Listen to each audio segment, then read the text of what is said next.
Jolke had een bijzondere manier van bier drinken.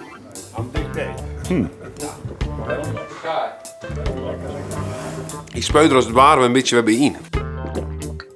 Je neemt een slokje, dan spuit er een beetje erbij in. En dan vermengt het met zijn eigen speeksel. En dan is het klaar. Geweldig. Nou, hartstikke leuk dat je me show gaat naar mijn vlog. Als het nou een leuke vlog vindt, doe dan toe omheen. En abonneer die. Zo, ik kom gewoon toe omheen daar. Zo? Die leeft nog, dat is in ieder geval een goed ding. Maar we zijn in Duitsland in een hoeskeren. We zongen te skiën, dat we het idee uit. Alleen de leidt geen sneeuw helaas. Dus ja. Natuurlijk hebben we natuurlijk bij ons bierbrouwen geweest. En ja, dat bier is inmiddels dus clear. Dus ik zit hem nog even zien dat ik even een bierke tapje uit dat vetje. Daar gaat hij, druk op het knopje. Daar gaat hij. Het spuit eruit, man. Ja, het spuit eruit. Heerlijk.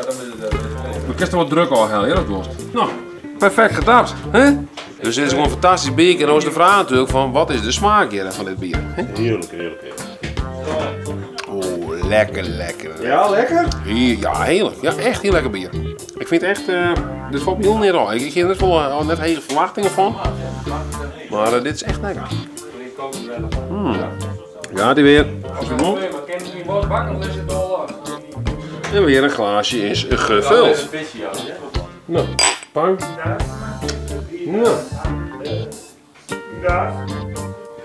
Ik ben eigenlijk lichtelijk bevooroordeeld natuurlijk. Om het zelf maken. Oh, het is lekker, jongen. Heerlijk, heider. Oh, het lekkerste bier ooit van. Lekker, lekker, lekker. Eén slokje. Geweldig.